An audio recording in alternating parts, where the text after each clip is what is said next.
Assalamualaikum warahmatullahi wabarakatuh. Kembali lagi bersama gua Bang Jai di channel YouTube gua. Oke, teman-teman, di video kali ini gua akan lanjut membahas tentang pernikahan. Di video yang pertama itu gua udah buat, dan sekarang gua akan ingin sedikit cerita tentang pengalaman teman gua yang menikah, yang sudah menikah. Oke, sebelumnya gua mau ngucapin selamat malam mingguan buat teman-teman, buat kalian yang sedang pacaran, selamat bersenang-senang. Buat yang jomblo di rumah aja, nggak usah sedih. Oke, jadi gini teman-teman, gua punya seorang teman. Waktu itu dia sempat cerita tentang pengalaman rumah tangganya. Dia menikah, tapi dia gagal. Dia menikah gagal, bercerai. Dan waktu itu dia nggak banyak cerita banyak, tapi dia pernah nanya ke gua, pengen menemukan laki-laki yang benar-benar mencintai dia, menyayangi keluarganya. Gua bilang ke dia, gua nggak bisa, maksudnya nggak bisa, bukan nggak bisa ngasih solusi ya, karena itu urusan hati dia, bukan urusan hati gua. Dia pengen mendapatkan laki-laki yang benar-benar mencintai dan menyayangi dia, bisa membahagiakan dia, bisa menerima kekurangan dan kelebihan dia, bisa menerima keluarga. Setelah dia mungkin agak lama juga sih dia single parent, akhirnya dia memutuskan untuk menikah kembali. Waktu itu dia kontak ke gua, chat, gua udah menikah lagi. Oke, gua bilang, oh udah menemukan yang terbaik, mudah-mudahan yang terbaik, gua doakan. Nah, selang beberapa lama, mungkin belum ada sampai 5 bulan ya, belum ada kayaknya, akhirnya dia cerita lagi, kontak lagi gua, dan dia bilang dia bakalan cerai lagi untuk yang kedua kalinya. Dan gue penasaran dong, permasalahan pernikahan rumah tangga dia tuh seperti apa, kenapa dia bisa cerai kembali untuk yang kedua kalinya. Padahal gue udah pernah bilang, kalau menikah lagi jangan sampai jatuh ke lubang yang sama. Dia cerita panjang lebar, tapi gue ambil intinya aja ya. Jadi waktu itu katanya dia kan ikut sama suaminya, orang tua dia, ibunya dia itu sakit. Nah, ibunya dia sakit itu, dia pengen jenguk ibunya, tapi nggak diizinin sama suaminya. Padahal kan dia pengen menjenguk ibunya, tapi kenapa dia nggak ngizinin untuk menjenguk? Nah, ini buat kalian nih yang udah berpengalaman menikah, dan mungkin ada yang punya pengalaman tapi gua nggak tahu. Yang jelas, menurut kalian kan udah menikah, tapi kenapa seorang suami tidak mengizinkan istrinya untuk menemui orang tuanya yang lagi sakit ya? Padahal kan pernikahan itu ya, ini menurut pengalaman gua, karena gua belum pernah menikah, dari dua hati menjadi satu hati, jadi satu keluarga. Si perempuan, si suami atau si istri harus menyayangi keluarga keduanya. Si istri harus bisa menyayangi keluarga si suami, dan suami juga harus bisa menyayangi keluarga. Tapi di permasalahan teman gue itu, yaitu ketika ibunya sakit tapi seorang suami tidak mengizinkan untuk tuh. Menurut pendapat kalian itu harus seperti apa?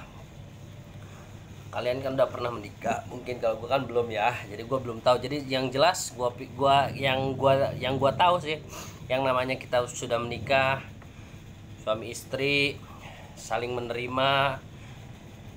Mestinya suaminya harus sayang sama keluarga si istri, dan si istri juga sama, dia harus saling menerima. Makanya kadang-kadang yang gue lihat nih, kadang-kadang pernikahan itu hanya si suami dan si istri saja yang dekat, tapi di antara antara keluarganya kadang-kadang mungkin ada yang akrab atau enggak tahu lah, itu urusan mereka lah, urusan orang-orang yang sudah menikah. Tapi karena gue belum menikah, jadi yang gue lihat tuh seperti itu. Nah, menurut pendapat kalian tuh seperti apa sih seorang suami tidak mengizinkan si istri menengok ibunya? Nah, Oke, buat kalian yang tahu tuh kenapa ada yang memiliki pengalaman seperti itu, kalau setahu gue sih ya namanya seorang ibunya sendiri ya. Akhirnya dia tidak izin sama suaminya. Akhirnya dia pulang dan bilang sama ibunya dia udah pengen bubaran aja, pengen cerai lagi. Nah, jadi kan pernikahan yang kedua kalinya dia kan akhirnya gagal juga. Makanya kadang gue sering bilang ke dia, makanya kalau menikah itu nih, jadi harus nikah, gue jadi sok tahu ya. Jadi sini sih pengalaman dari orang-orang yang sudah pernah menikah dan teman-teman gue. Karena menurut gue yang namanya kita mau menikah itu harus saling mengenal lebih jauh lagi, ya kan? Karena katanya pacaran sama nikah itu beda. Ya jelas beda ya, kalau kata gue emang beda. Ya mungkin teman-teman bisa lihat lah, pacaran itu mungkin terlihat mesra, wah seperti apalah, mungkin bisa terlihat mesra dan lain-lain.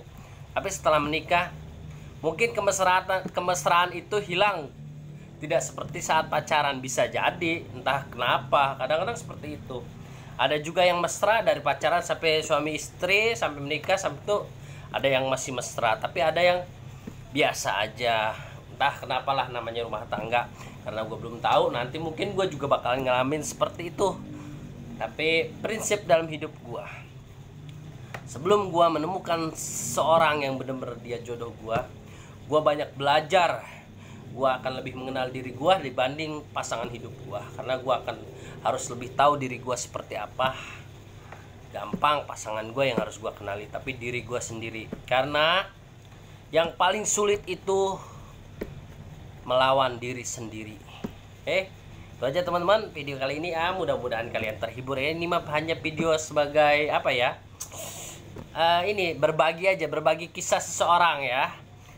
Gue juga belum punya kisah. Gue memang belum pernah punya kisah rumah tangga. Gue masih dalam tahap pendekatan. Pacaran juga enggak. Gue memutuskan untuk tidak pacaran. Sebenarnya buat gue pacaran itu sebenarnya menurut gue sekarang buang-buang waktu dan ya udahlah. Yang jelas gue untuk saat ini tidak dulu untuk pacaran. Yang pasti gue memiliki seorang wanita yang sedang gue perjuangkan untuk saat ini. Mudah-mudahan kalau Allah meridhoi gue dan dia, tapi gue percaya bahwa dia adalah jodoh gue. Insya Allah kalau Allah meridhoi, waktunya akan tiba, gue akan meminang dia. Oke teman-teman, terima kasih. Wassalamualaikum warahmatullahi wabarakatuh.